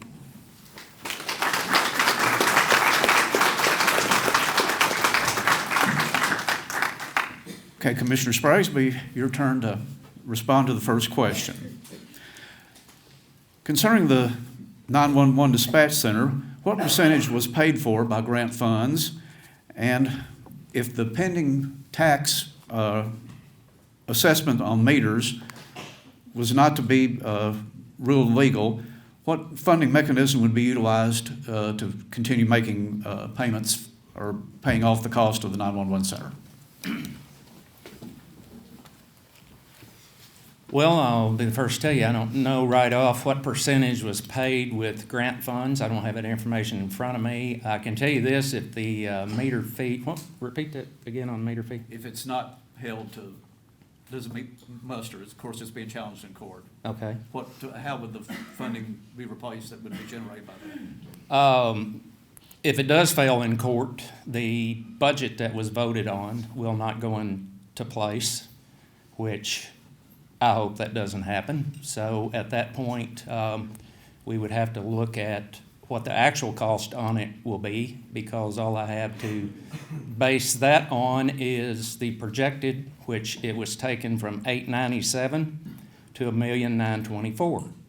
I voted against that. The salaries are off the charts, and a lot of the line items in the budget are off the charts. I did not support that then. I will not support that going forward.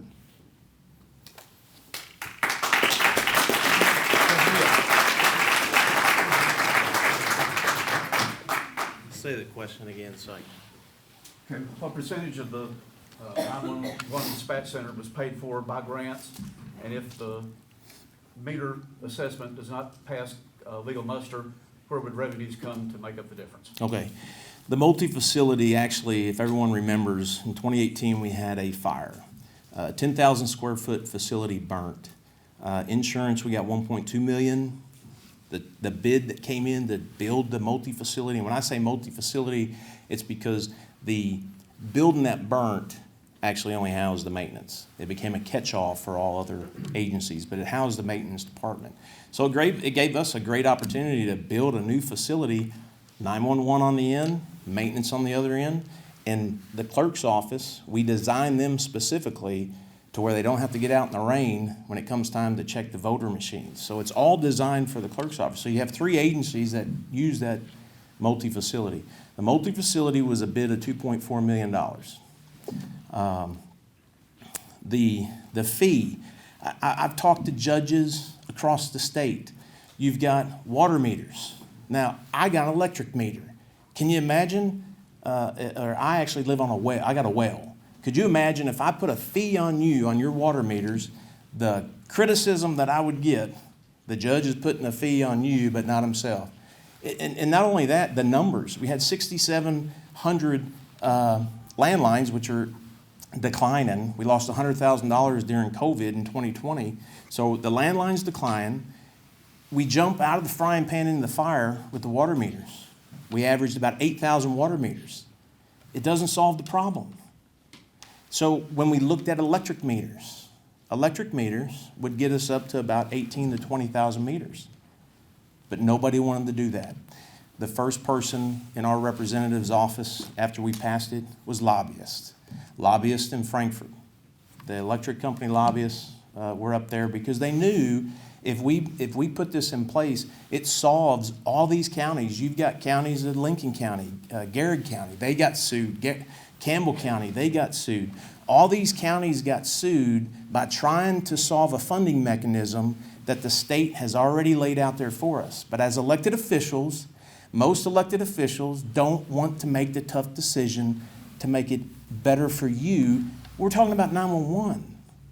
We're not talking about, another service like getting food off the shelf. This is 911, where when you call 911, you have an emergency.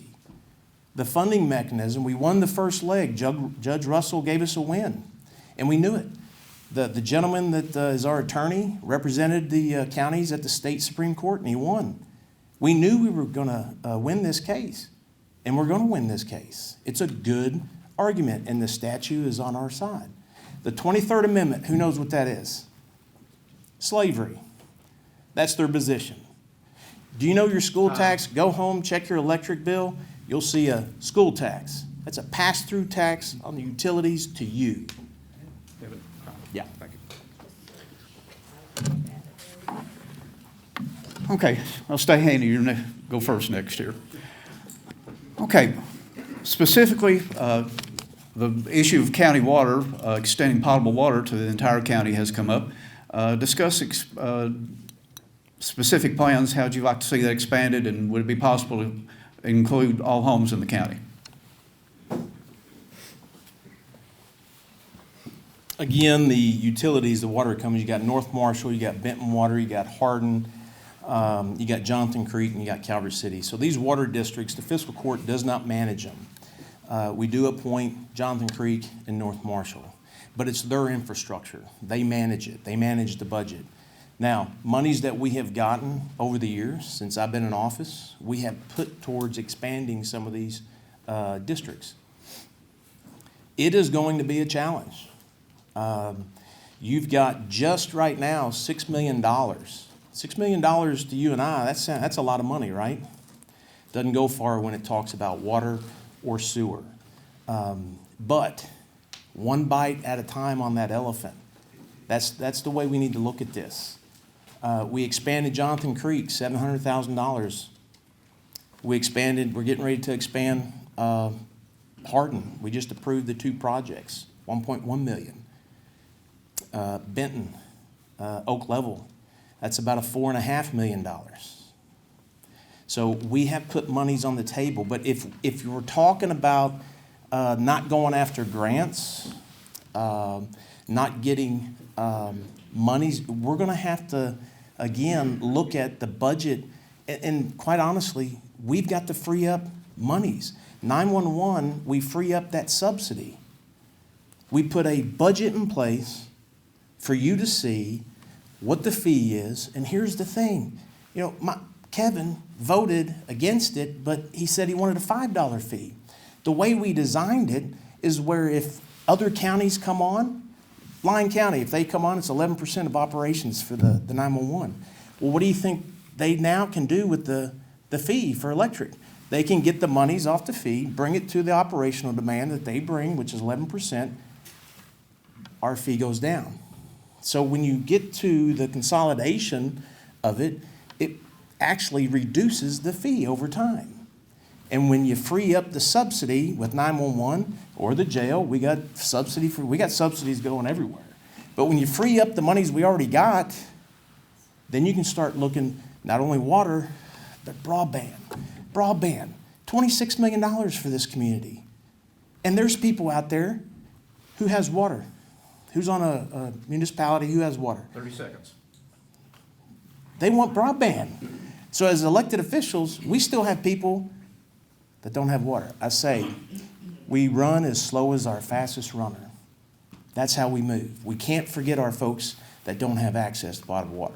Thank you. Mr. Sprague.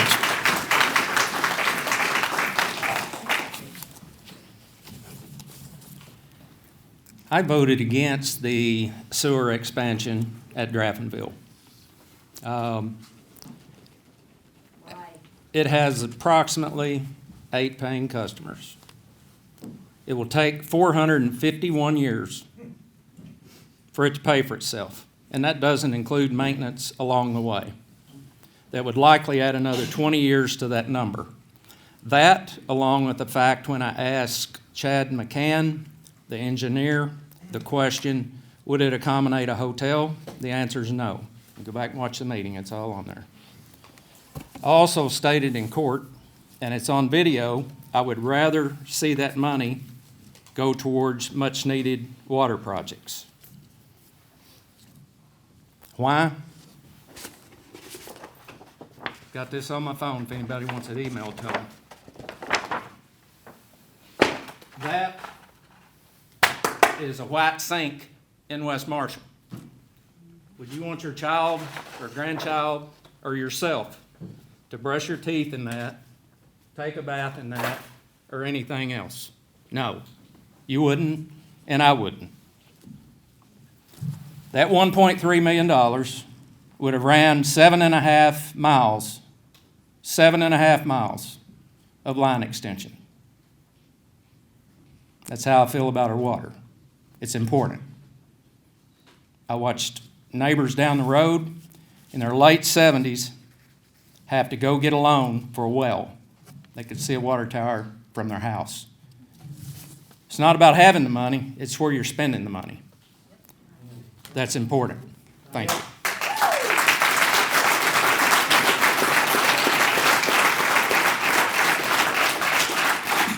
Okay, Commissioner Sprague, your turn to go first, and here's our next question. Explain your position on the vote concerning the appeal concerning the retirement issue. The retirement issue, we got a bill for unpaid retirement pertaining to the sheriff's office, and it related to hazardous duty officers whom had already retired. And they were saying that we owed retirement on those officers. And I consulted with the county attorney on this, getting as much information as I could, looked at the KRS on this. To me, the KRS was clear. We did not owe that. It clearly stated you do not pay it on already retired officers. So I made the motion for the county attorney to file an appeal.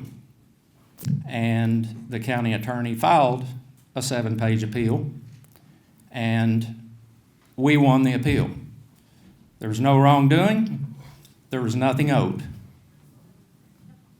I saved us $350,000. My opponent voted no.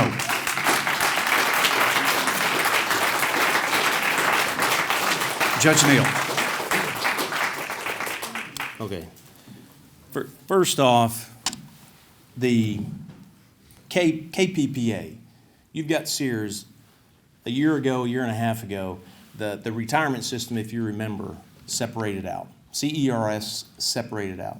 This is a KAR, Kentucky Administrative Regulation, not a KRS. The KAR, the regulation is not in the KAR. And it's the same argument that I had attorneys already look at with KSP regarding the KAR with the management user agreement, which is in the KAR. So when you look at the Kentucky Administrative Regulation, that's the law. If it's in there, you follow it. If it's not in there, you don't follow it. And that's the whole principle of the argument. And that argument was actually brought to the table. That was what the argument was, is that the regulation, and let's not forget whose responsibility it is to fill out the retirement forms. Not mine, not the fiscal court. It's the sheriff or the jailer or whoever has hazardous duty or non-hazardous duty. If you have, in this case, it's hazardous duty. You hire somebody, that's a totally different employer. That issue got thrown into my lap, and I fixed it. KPPA said, this is what you need to do. In the month of May, we were given 30 days, and we got the proper documentation to the agency, said, here's the issue, because some employees, the proper forms, these are regulations that KPPA requires. The proper forms were given to them. The forms were filled out on employees. Other employees weren't filled out. I don't know why. That's not my job. That's not the fiscal court's job. This issue came to us. So when it came time to fixing the issue, that's what I did. I administratively made a decision, advised the agency, you have to fill this stuff out. But the real issue is this. Councils for KPPA or CERS or the fiscal court do not vote. The four of us on the fiscal court vote. The board at the state, those board members, I reached out to KPPA. I asked the question in court, has this regulation 30 seconds. been changed? And the question was not answered. What was said is they're talking about it. I reached out to KPPA, and the KPPA board hasn't seen it. Marshall County, since I've been in court, 20 years ago, we had to pay for a retirement issue 3 or 4 years ago. So this issue, to be resolved, you have to litigate it. And that's not uncommon with KPPA. You got to take it to the courts, not two attorneys sending a letter back and forth. Okay. Judge Neal, your turn to go first again. Your compensation or salary is determined by the state of Kentucky. Please explain the funding mechanism or the decisions made regarding salaries and compensation for the county commissioners.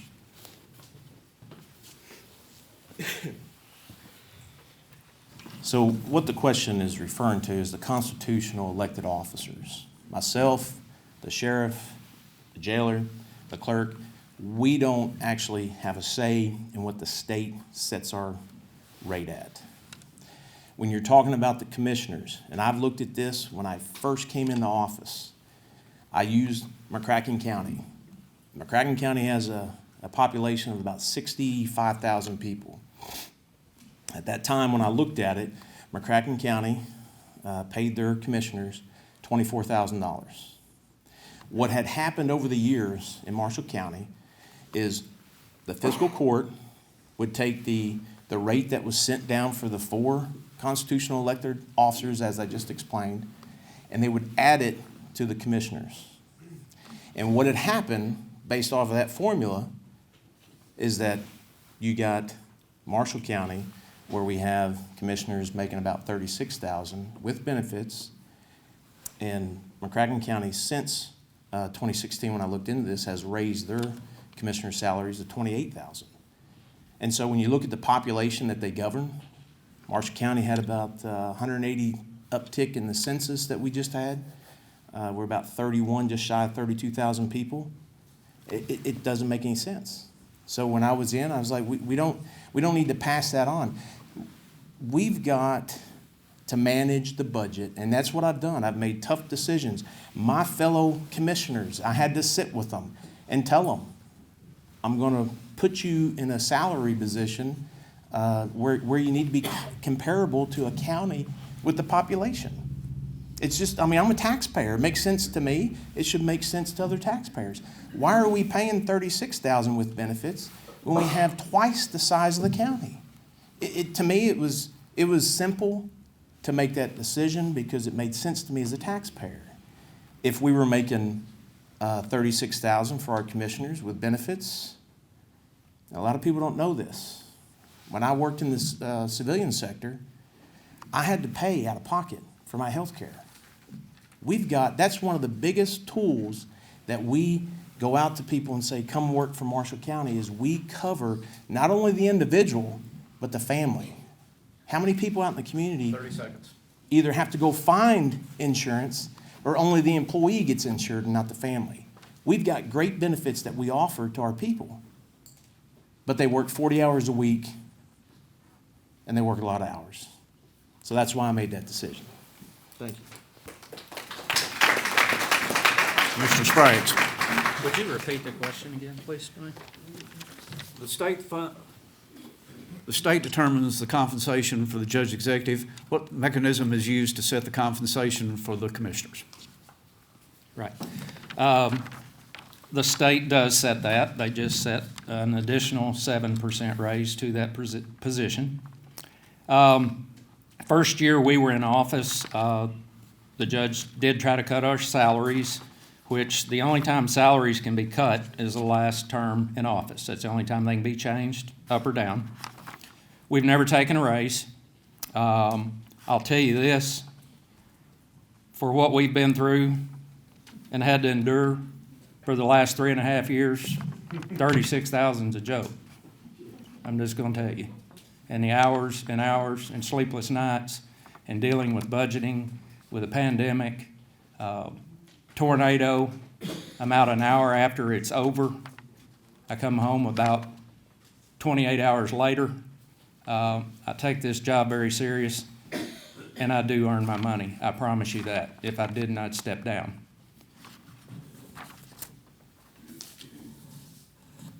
The other elected officials have not had a raise either. The coroner, the county attorney, and they all agreed to that. You know, we've been through some trying times with the pandemic, the uncertainty, now the tornado, but to say something's overpaid, I guess that's in the eye of the beholder.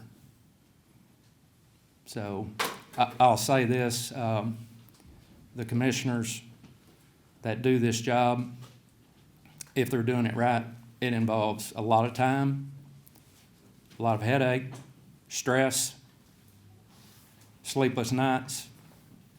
If I get a call from a citizen on anything, I could take the easy path and call Roy at the road department. Say, hey, this problem, I'm gonna shoot you a photo of it, take a look at it. I don't do that. I get in my vehicle, I go to their house, to their business, whatever the situation may be. I meet with them, I discuss the problem. I determine if it's worthy of calling the road department or whomever out. It could be a situation where it's someone other than the road department. But I do the job, I do it right, I'll do the same thing if elected judge.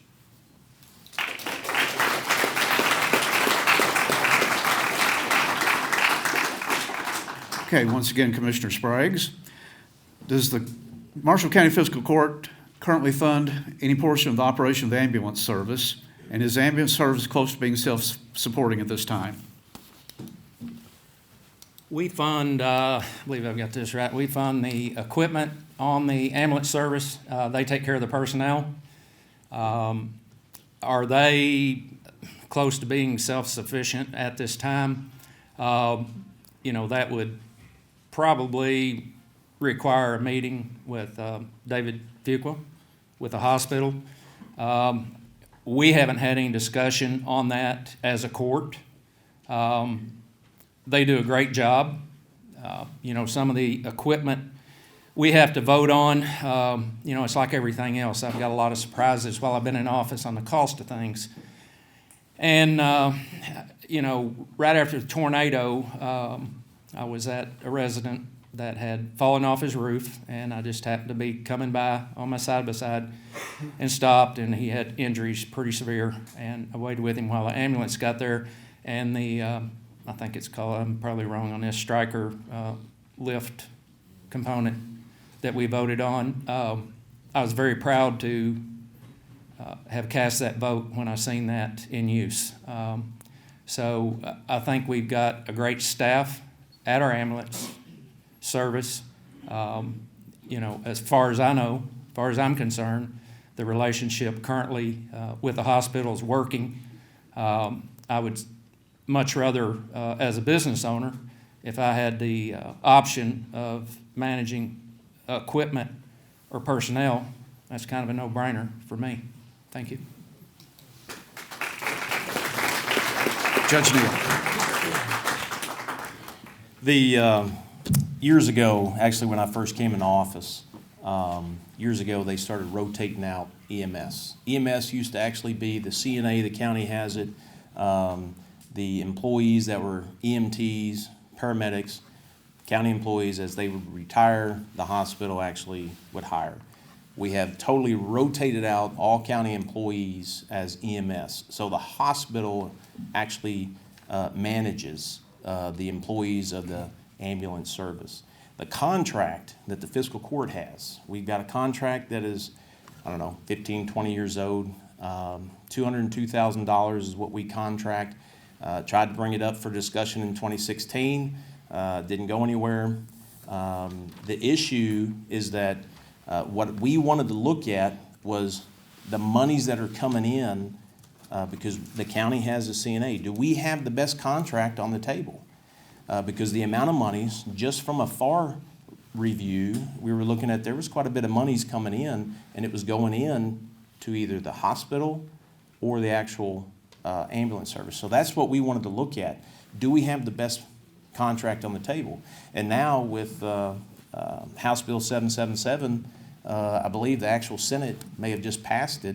My association that I sit on, I'm on the legislative board, we had the compromise. And the CNA, when you get into the bigger cities, you know, we're rural Kentucky.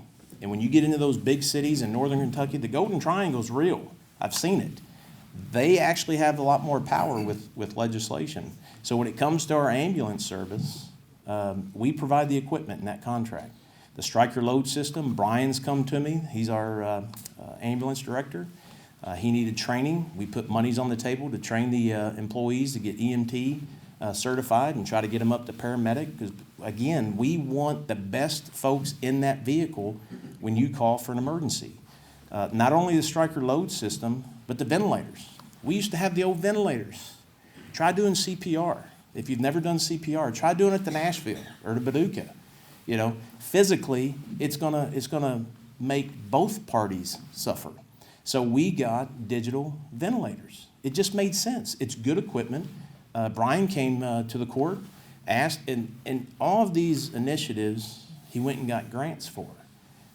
And again, the monies that leaves our community that goes to the state, we go to the state, we put grants in, and we bring those monies back so we can give the best equipment that we can for you when you have an emergency.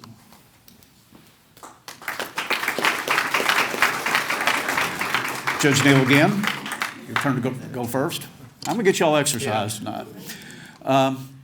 One person submitted the question. In their opinion, they feel that the tax to support the Marshall County Library System is disproportionate compared to what supports the fire departments. What is your opinion? Elaborate, please. Thank you. Well, real quick, the library board is its own entity as a taxing district. We don't manage the library. Obviously, this facility is a new library. Does anybody know how much this costs us as taxpayers? $6 million. Close to $7 million. Haven't heard a peep. But the reality is that there is legislation because the county judges across the state want to change it. The judge executive by statute appoints board members. All the boards that are taxing districts in the county, the judge appoints, the fiscal court approves or doesn't approve. The way the library board works is they submit names to the state. The state then submits the names to me. It's typically 2 names, and they say, based off a statute that you have the authority to appoint, here are the 2 names. If I were to say, you know what, the fiscal court, we don't want to appoint either person, then the state picks. That's been an issue since Elkins over in Callaway County has been fighting that. There's legislation on the table right now to get that changed so that as elected officials that you elect, we appoint the people on the boards. And that's the representation that you should have. So the fiscal court really doesn't have a say on that tax. It's set by the the library board. Now, since we're talking about tax and I got some time, let's talk about the tax that you see on your utility bill. Who all sees the school tax on their utility bill? Okay, where do we pay our school tax? On our property taxes. It's a pass-through tax. The state allows the school board to put a 3% tax on you, or actually on the utilities. The utilities, and this is the electric companies, they pass it through to you. So when you see that on your bill, okay, I wrote a little memo on my check and I said, I'm not paying your tax. And they said, we're going to shut your electricity off. But then they're suing us over the 23rd Amendment. It's a pass-through tax. Most people don't realize that. There's so many things that I have learned by sitting in this seat. As a taxpayer, it really gets me upset because I'm like, wow, we are really not paying attention to what's going on from the federal level all the way down to the state level into our own community.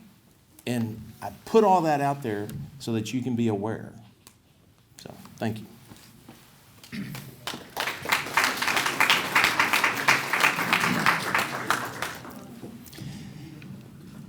He pretty well covered that as far as us not having much, if any, control over the taxing districts. That includes the library, the 109, fire departments. But here's what we do have control over: the board appointments. In my opinion, here's what needs to happen with the board appointments. They should be advertised, every single one of them. You might be surprised the qualified people that we would have that would step up for those positions if they were aware of it. Every single one of them should be out there for the community. We have some brilliant minds in this community in all different fields, and we might be surprised who would step forward other than the select few that are handpicked. And that's all I've got to say on that subject.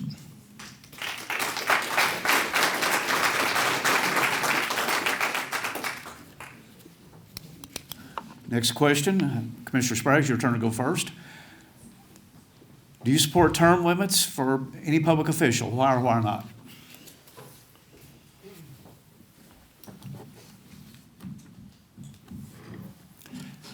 I think there definitely should be term limits on a federal level and probably on a state level. I think if people are in office too long, there's too many things they're capable of doing that's not in the best interest of their constituents. As far as a local level goes, I hadn't put much thought into that.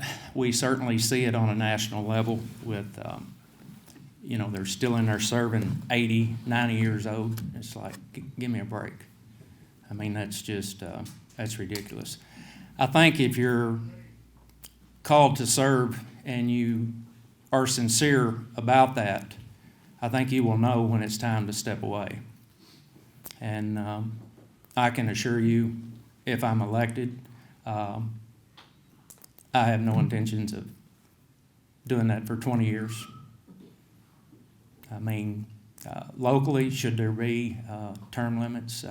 I don't know that I have an opinion on that, but I think people who are in, for the right reason, they'll know when it's time to step away without the people deciding. Thank you.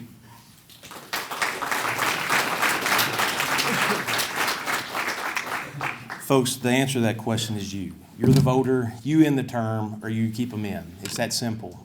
If we continue to put people in for 20, 30, 40 years, you got to look at that district when you get to the federal level. I mean, it is what it is. But the voters have the ability to end terms or to keep people in. I want to go back to what was previously said. The library board is not the 109. The 109 is the actual refuse district. I didn't say that was. And there is a tax. And I'm going to talk about the 109. We hear this discussion of double tax. Look at section 4 of the actual, what was passed in court with the ordinance. Section 4 talks about the 911 fee and the double fee. Who lives in Benton right now? Who actually resides in Benton? You pay a franchise. What is it? Pick up your trash. $11. You also pay a refuse tax. Calvert City has their own trash pickup, so they don't pay the refuse tax. This year it just went down. I think it's .085 on tangible, and real is .80. When we really want to talk about this is good legislation here. Okay, as trash comes into our community, and it's actually taken out the waste path, we have a host agreement. I voted, and the court voted, to increase that because for years they were getting 2%. That was about $60,000, which was coming into our budget. When we found out that we could put it at 6.25%, that's what I pushed for. We have doubled that. We're bringing in about $120,000, and all the monies go to the road department. Now, what I suggested is that the trash, when you franchised in Benton, your trash, who picks it up? Republic? They take it out of county. We're losing monies. If they went with Waste Path, which was the lowest bid, the trash from Benton, which would be quite a bit, would go to the landfill, and I would earmark those dollars. I would bring that legislation to the court and say, look, let's take those monies, give it back to Benton, because there are specific things that you can do with it. Paved roads, clean roads, and hazmat response. That's it. That's good legislation. The other way is interlocal agreements. The days of calling and saying, hey, go do this, it's not legal. You can't do that. But that's good legislation. Benton knew about that. 30 seconds. And they franchised it and they went with Republic. If you're a Benton resident, try to get that changed because that is a great way to put monies back into your streets and your sidewalks to actually maintain what you have. And that's how that host agreement that I pushed for, and the court saw the good legislation and they passed it. Thank you.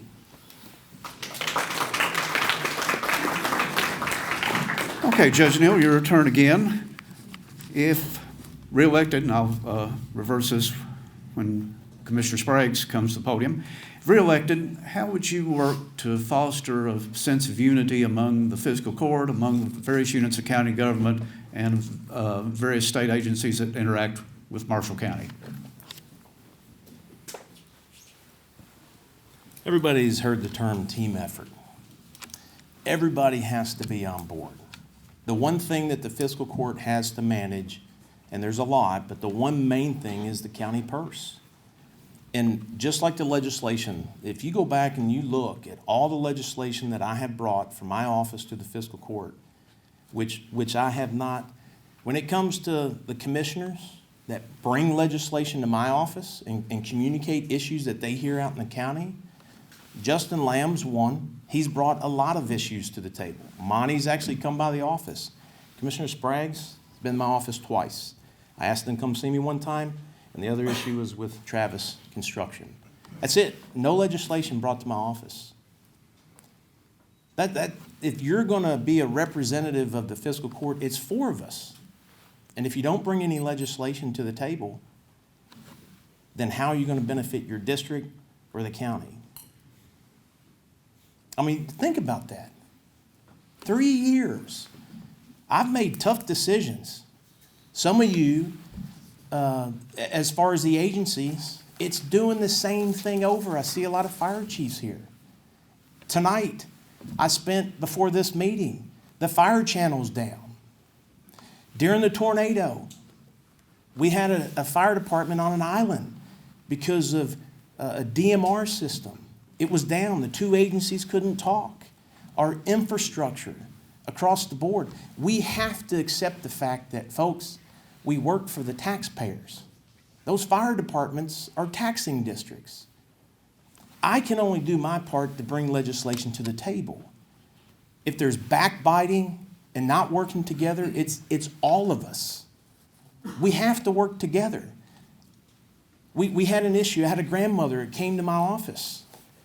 All right, I used to sit on the K-Beams board. Had a pediatric cardiac arrest. Young child, her granddaughter died. They're doing CPR. In order to do an actual assistant agency to come in, you have to follow K-Beams. And this isn't a dig on anybody. It's just the facts. If you're going to have AED, the emergency services are governed by state laws, and KBEAM governs that. They could not call out the agency that was actually where the young child was dying because they weren't in that mutual aid agreement. We got the whole county to participate on that so that we'd never see this again. And that's why we got the devices to where it would free up that second EMT to help do chest compressions. But arguing in the driveway, the grandmother came to my office. I was furious for her because of what she witnessed. We have to work together. Time. Could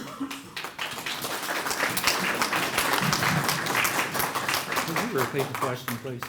How could, if elected to the position, what would you do to foster unity among the fiscal court, among the county officials, and the state officials that interact with Marshall County? Okay, this award I received in 2015 says a lot about me as a person, I think. I was nominated Realtor of the Year. I was elected Realtor of the Year. That has nothing to do with selling a house, a piece of land, or anything else. What it does have to do with is working well with the nearly 100 agents in the board. I'm proud of that. Being a realtor, I say all the time, I've got a different boss every day. I don't care if they're 21 years old and have nothing, or if they're a 75-year-old millionaire.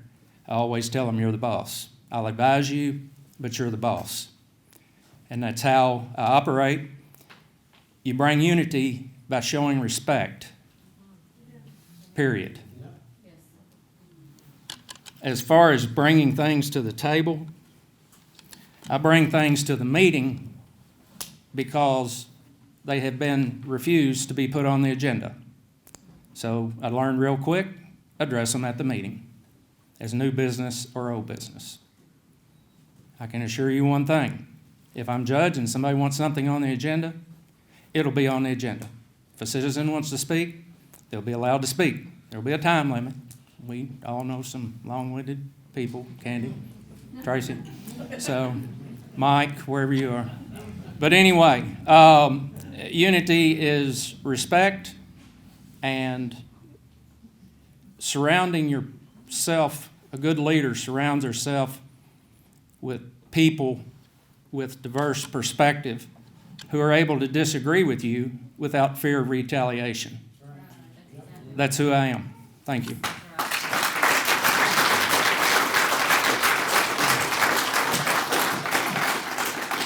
Okay, folks, we've put these two gentlemen through about an hour, so this is going to be our capstone question.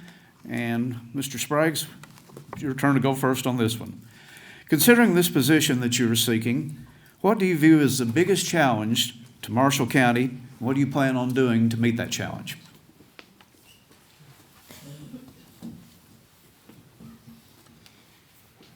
The biggest challenge is getting the out-of-control spending back under control, uniting everyone in county government, elected officials, our constituents, and I can do that in short order. This county, as I said earlier, will come together at the drop of a hat during a crisis. They'll also come together under proper leadership. Thank you.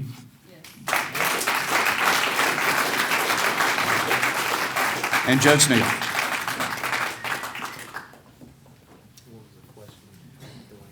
The question again, considering the position that you are seeking or seeking to be reelected to, what do you view as the biggest challenge to this county, and what do you plan on doing to meet that challenge? Folks, if we don't free up cash, if we don't free up what we're already spending, and don't lose focus, 911 was to kill two birds with one stone. We put the next generation 911 in place. When you look at the federal guidelines, the $10 billion that they're putting in, when that goes, we'll have a direct line to request monies that come from the federal level into our 911 center. But it's to also free up that subsidy. If we can't accomplish freeing up the subsidy, dig into your pockets. With the increase in retirement, the increase in everything, you're gonna have to find the monies from somewhere. You can't stand up here. I've heard a lot of people say they want, a lot of wants. When department heads come to me, I tell them, give me your needs and your wants. I'll make darn sure I can bring the needs to the budget, but your wants, we're gonna have to talk about them. And there's been a lot of people that brought wants to me that I just said, you know what, it's not gonna happen this year. But the needs, I've done everything I could as a judge executive to get them the needs. I can't tell you enough. We can get into a who's who. The budget is what the budget is. The key was to put a fee in place to free up already monies that we had. And if that doesn't happen, the money's gonna have to come from somewhere. And we are so heavily dependent on our income tax out of the plants in Calvert. We have one major plant shut down. We're gonna have to make major decisions. So the tough decisions, when I came in the office, I knew as I was drinking through that fire hose, I'm gonna have to make tough decisions. And it's everything. Our infrastructure is been dilapidated, and it's not pointing at any one person. It's just the reality. And to fix it, you need monies. I sit on PAC row. I actually got PAC row to put monies into the 5 county. I've brought hundreds of thousands of dollars to this county outside of our budget. I've gone and got discretionary fundings. I've gone and I've got Delta Regional Authority monies. Thousands, hundreds of thousands of dollars. Last week in the PAC row meeting, I just got $100,000 for this county. Resourceful. But you have to understand that that alone is not going to solve our problems. We've got issues that we have to fix, or else we're going to be dipping in your pocket. And I'm a taxpayer. And when I sit and I see this, I don't want you dipping into my pocket as a taxpayer. Fix the problems, then come to me. That's my belief. And I would expect you to have the same belief. Fix the problems, and then we can have a discussion if that comes. And I truly believe that the problems can get fixed. Thank you.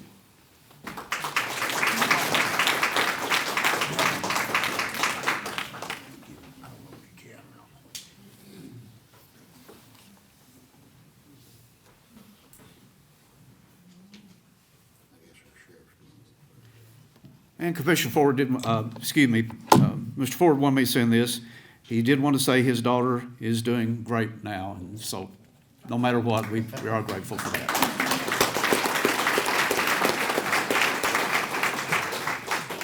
Okay, last but not least, stand up there, Matt. You can see what I'm talking about. I'm not gonna make him mad at me. Do it. Now, I could toss that coin again, but be useless. so It would be I'm not useless gonna at do this that. point. That's right. Plus, I don't know which is head and tails on that coin. It's the weirdest thing I've ever seen. So we want to give Matt Hilbrick a chance to address the group tonight.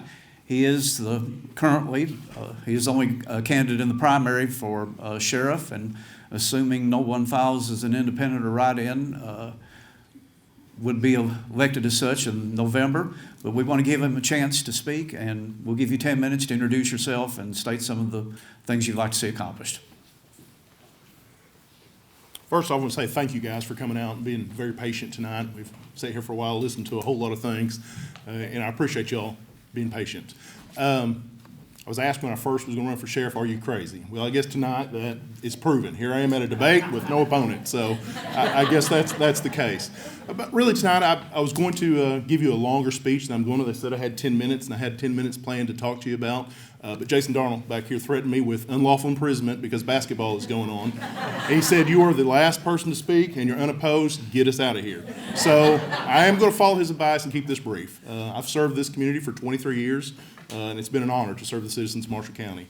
And I'm very honored that at this point in time, it doesn't look like there's going to be any opposition, and I'll get to serve you guys for at least 4 more years as sheriff. I'm very excited about that. There's a lot of things we'd like to do with the agency to move it forward, to make it, number one, a more professional organization, and number two, we want to tackle this drug problem that we've heard so much about, guys. And it really is a problem. It affects all of our families. And I bet there's not a person in this room who doesn't have a family member that's been affected by it. And that includes my family as well. And so that is something that's important to me, and rather than belabor this thing all night and tell you specifics, I just want to tell you that I'm here tonight to be available to you guys. You know, to show you my face and say I'm here. If you have any questions, you have concerns, if you have problems with the organization, you'd like to express it, please bring it to my attention. I'd be happy to talk to you. I'm not going to make you all sit and listen to my whole spiel because Jason's shaking his head back there. It's time to go. But at any rate, please come up and talk to me if you do have any questions about what I'd like to do as sheriff, or if you just have any concerns. And I'm here for you guys. Signs are back in the back if anybody wants one. We don't necessarily have to have them, but I bought a lot of them before I knew it was unopposed, so please take one. You'll also see at the bottom of it says, a leader who listens. And that is really my message tonight. I'm here to listen to you guys, to hear what you've got to say, and take any of your concerns. So thank you very much.